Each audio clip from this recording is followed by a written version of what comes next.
স্বাস্থ্য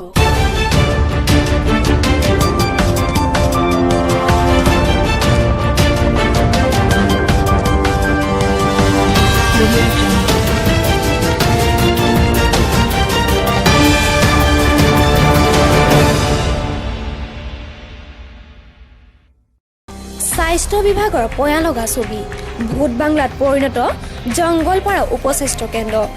নামতহে চিকিৎসালয় কামৰ পিনে একো নাই এয়া দৰঙৰ দলগাঁও সমষ্টিৰ অন্তৰ্গত জংগলপাৰা উপস্বাস্থ্য কেন্দ্ৰ কেৱল নামতহে মাত্ৰ স্বাস্থ্য কেন্দ্ৰ এই উপস্বাস্থ্য কেন্দ্ৰটোৱে উদঙাই দিছে স্বাস্থ্য বিভাগৰ ফুপুলা স্বৰূপ উপস্বাস্থ্য কেন্দ্ৰটোত নাই চিকিৎসক নাৰ্ছ নাই কোনো স্বাস্থ্যকৰ্মী মাহেকত 2 দিন চিকিৎসক আহে যদিও বেমাৰী নাচায় 2-এটা টেবলেট দি গুচি যায় এই সন্দৰ্ভত অভিযোগ স্থাপন কৰিছে স্থানীয় ৰাইজে ডক্টৰ আহা নাই আহে মাজতে আহে আহি পেলাই বহি থাকি এনে ঘূৰি যায় আৰু পাব্লিকে একো নিদিয়ে চিকিৎসা নকৰে কি ঔষধ পাতি লৈ নাহে আহে আৰু না আহে সেইটো সিহঁতে জানে আপোনালোকে আহিলে নিদিয়ে না আহে কোনোবা মানুহ আহিলে 2টামান বৰি দিয়ে দি পেলাই গুচি যায়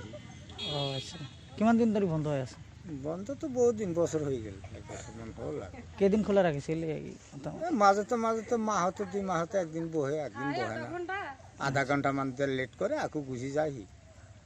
এনেকৈ কৰি চলাই আছে 2 বছৰমান হ'ল চলিত বৰ্ষত স্থাপিত উপস্বাস্থ্য কেন্দ্ৰটোত নৰেন্দ্ৰ মোদীৰ স্বচ্ছ ভাৰত অভিযান আঁচনিয়ে ঢুকিয়ে পোৱা নাই চাওক গেটৰ সন্মুখত কিমান জাবৰ জোথৰ পেলনীয়া সামগ্ৰীৰে ভৰপূৰ এক দুৰ্গন্ধময় পৰিৱেশ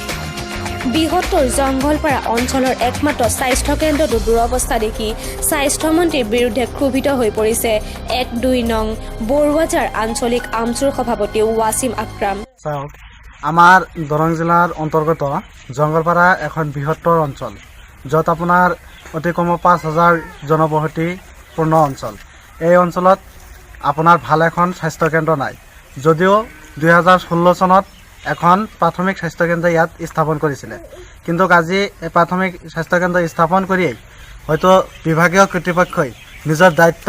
এৰিছে আমাৰ দৰং জিলাৰ স্বাস্থ্য বিভাগে হয়তো গ্ৰাম্য অঞ্চলত ৰাইজে কেনেকুৱা ধৰণৰ স্বাস্থ্যৰ অভাৱ অভিযোগ আছে নিশ্চয় তেখেতসকলে কাণ সাৰ নাই গতিকে আজি আমি সাংবাদিক বন্ধুসকলৰ জৰিয়তে আমি অসম চৰকাৰৰ দৃষ্টিগোচৰ কৰিব বিচাৰিছোঁ যে হয়